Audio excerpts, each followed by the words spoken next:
At hindi lang po 70K yung na-receive ko po doon. Alam ko 6 digits po yon. At hindi niya sa akin sinasabi na na-receive niya na pala. Hindi ko pa po malalaman na na-receive niya na po yung incentives ko kung hindi ko pa po hinanap.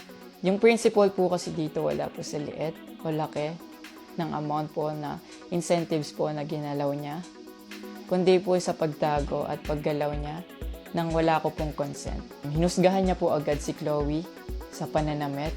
Unang-una po si Chloe po may sarili po siyang income. Sabi niya pa nagsimula daw yung hindi namin pagkakaintindihan dahil kay Chloe daw po. Opo, totoo po yun.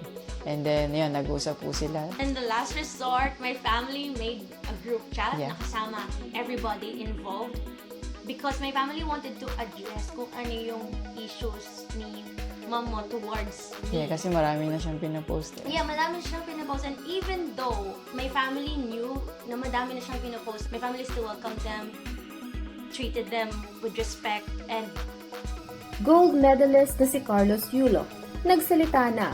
Ibinulgar na ang buong katotohanan hingil sa issue na kumakalat sa kanilang pamilya. Halaga ng pera na kinuha umano ng kanyang ina, 6 digits ang halaga at hindi lamang 70,000. Incentives na kinuha ng kanyang ina na hindi umano alam ni Carlos Yulo kung saan dinala at kung saan ginastos. Ang buong detalye ating alamin dito sa aming latest trending chika for today.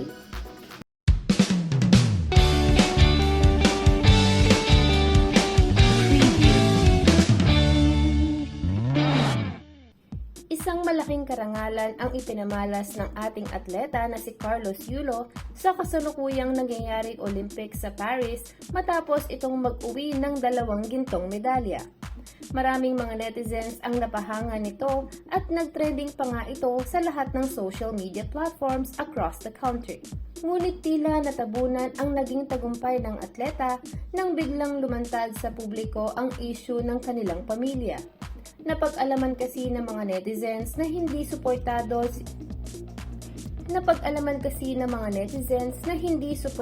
si Carlos ng kanyang sariling pamilya dahil umano sa usaping pamilya. Kumalat at lumantad ang mga pagpapatama at pagpaparinig ng ina ni Yulo sa mismong Facebook account nito na Angelica Yulo.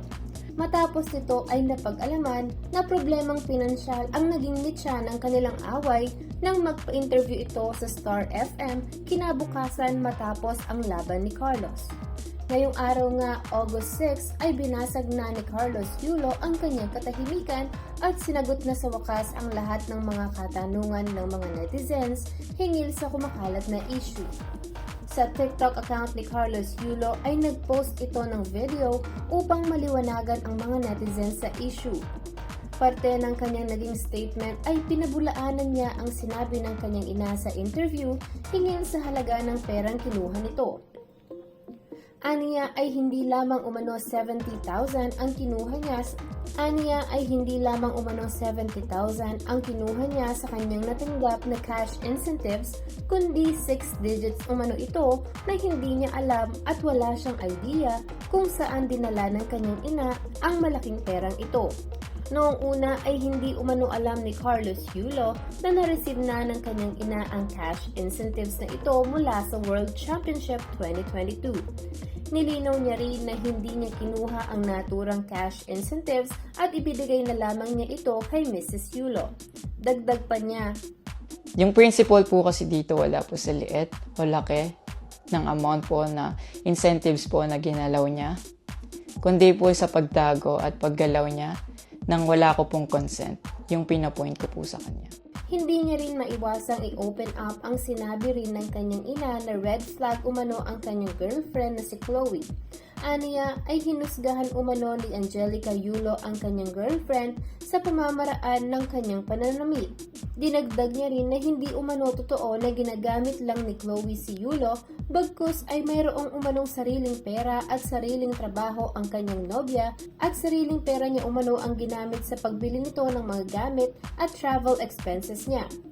Sa katotohanan ay noong una pang araw ay si Chloe pa ang tumutulong sa kanya kapag kapos ito sa budget. Hindi rin naman itinago ni Yulo na si Chloe umano talaga ang naging dahilan kaya nag-away silang mag-ina dahil unang-unang pa lamang umano ay ayaw na si Chloe ng kanyang ina. Mas lalo umano silang nagkalabo ang mag-ina nang mag-set ito ng boundaries at ipaglaban ang kanyang nobya. Nilinaw niya rin na wala umanong rules na nasabi kay Carlos na bawal magstay ang mga outsiders sa apartment nito. In-invite pa umano ng coach niya from Japan si Chloe sa mismong apartment na pinagsistayan nito. Hindi rin umano totoo na nilalayo ni Chloe si Carlos sa kanyang pamilya, lalong-lalo na sa kanyang mga magulang at kapatid. Ikinuwento niya pa na si Chloe umano ang nag-aya sa kanyang mga kapatid na magbonding sa Baguio.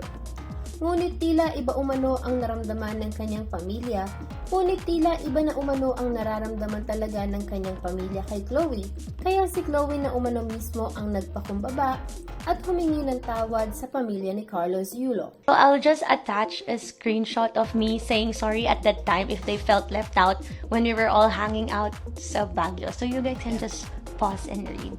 Nagkaroon pa nga umano ng group chat ang pamilya ni Carlos Yulo at Chloe para i-address ang naturang issue dahil tila nalaman ng magulang ni Chloe na may galit ang nanay ni Carlos Yulo sa kanya.